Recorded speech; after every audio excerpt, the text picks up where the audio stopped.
नमस्कार, सत श्री अकाल, जय श्री श्याम। आज का हमारा टॉपिक है valuation plus circle rate.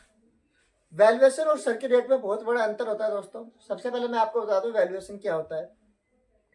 Valuation हमारा होता है जो बैंक आपका होम लोन या फिर लैब के केस में विजिट करता है, तो उसमें जो आप विजिट करेगा, जो उसकी प्रॉपर्टी की वैल्यू निकालेगा, उसे हम वैल्यूएशन बोल सकते हैं।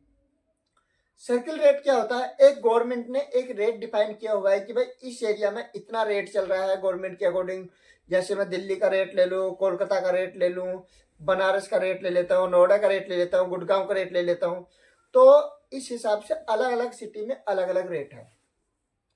उस हिसाब से बैंक आपको, एनबीएफसी कंपनी आपको लोन प्रोवाइड करती है और उस हिसाब से ही बैंक आपको लोन देती है। सबसे पहले हम बात करते हैं वैल्यूएशन की।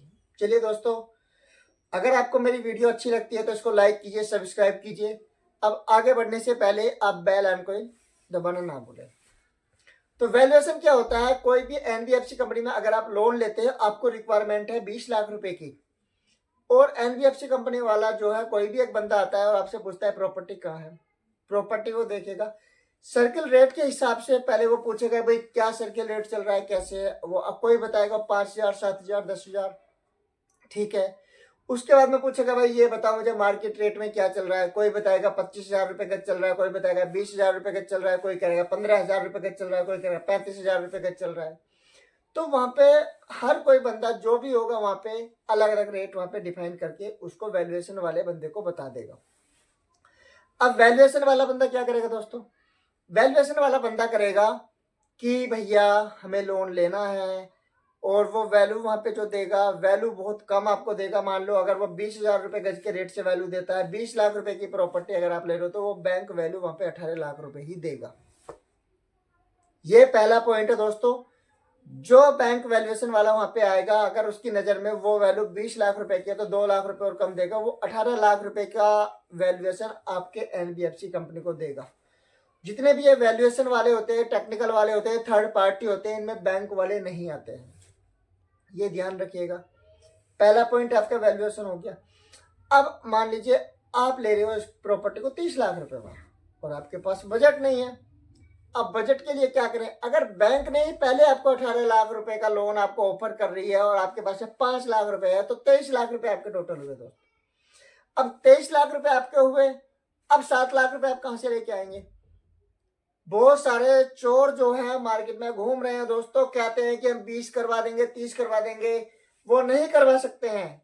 ये मेरी बात आप कान खोल के सुन लीजिएगा कि वो इतना लोन 30 लाख बोलते हैं, तो 30 लाख रुपए नहीं करवाएंगे। अगर प्रॉपर्टी की वैल्यू आपके 25 लाख रुपए आती है, तो वो 30 लाख का लोन आपका नहीं करा सकते।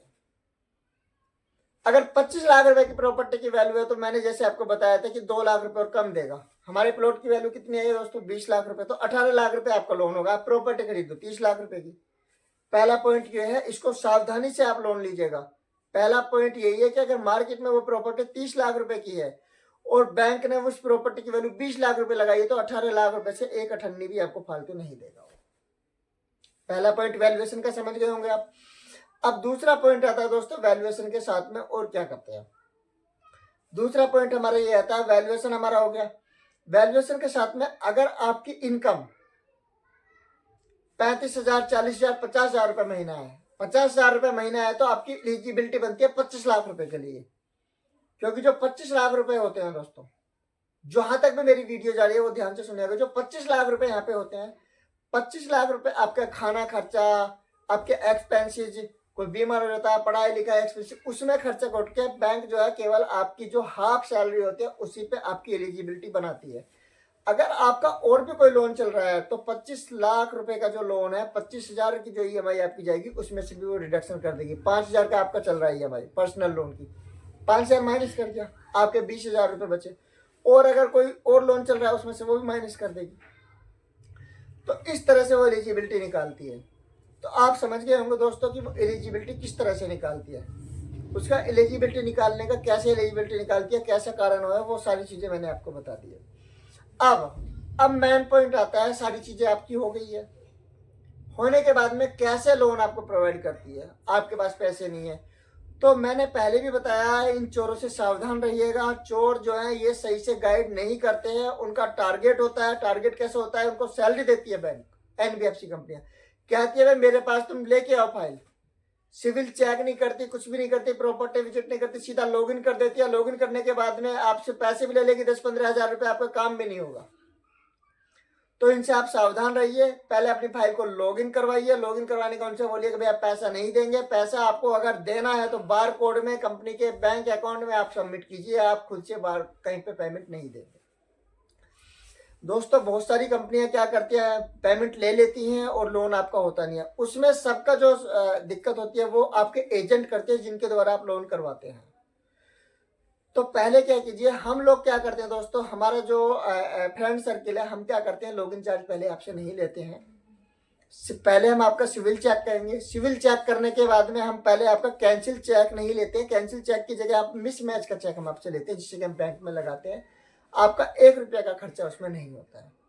अगर आपका लोन अप्रूव हो जाता है, अगर आप एग्री करते हैं, उसके बाद में आप अपना पेमेंट वहां पे कर सकते हैं। ये मैंने आपको बता दिया। अब दोस्तों अगर किसी का बीटी केस है, किसी को पेमेंट की जरूरत है, या किसी का मकान दुकान पर लोन करवाना है, तो वो संपर्क कर सकते हैं। मैंने डिस्क्रिप्शन में मोबाइल नंबर दे दिए हैं। लेकिन फिर मैं आपको बता रहा हूँ दोस्तों, लोन लेने से पहले सबसे पहले जो आपकी एलिजिबिलिटी आएगी 2 तरह से बनती है, वो मैंने बता दिया। या तो आपका पर्सनल लोन अगर चल रहा है तो वो आपका जो लोन अमाउंट होगा उसमें से डिडक्शन नहीं होगा। जो आपकी एलिजिबिलिटी होगी, एलिजिबिलिटी कैसे, आपकी ईएमआई 20,000 रुपये की है, उसमें से माइनस करके वो देखेगी फिर भाई मेरा कितना लोन ये ईएमआई बंदा पे कर सकता है, उस हिसाब से आपको बनता है। एक चीज में आपको बेनिफिट ये हो सकता है, अगर आपका कोई भी आपने बिजनेस लोन लिया है, वो पड़ रहा है 30%, 35% पे चल रहा है। बहुत सारी एनबीएफसी कंपनी देती हैं बिजनेस लोन, बहुत सारे इस तरह के हैं जो हाई लेवल पे देती हैं। इसके बाद में अगर आप कोई लैब केस ले लें, लैब केस का मतलब क्या होता है, लैब केस होता है जो प्रॉपर्टी लोन आप लेते हैं। प्रॉपर्टी लोन का मतलब होता है लैब केस।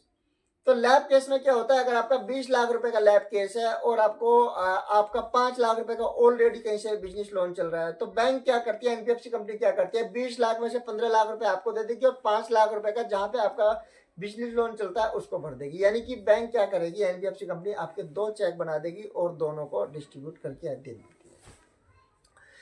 ये लैब केस में है। लेकिन लैब केस का आरओआई थोड़ा ज्यादा रहता है दोस्तों, ये ध्यान रखिएगा। जहां तक भी वीडियो जा रही है, लैब केस का आरओआई हमेशा आपको ज्यादा मिलेगा, क्योंकि वो बना हुआ मकान रहता है। होम लोन पे आपका आरओआई अच्छा मिलेगा, कम मिलेगा। हमारी कंपनियां 8.5% से लेके 12% तक का होम लोन करती है, जो जिन एनबीएफसी कंपनियों से मैं जुड़ा हुआ हूँ। दोस्तों अगर ये वीडियो आपको पसंद आई तो लाइक कीजिए, शेयर कीजिएगा। धन्यवाद आपका।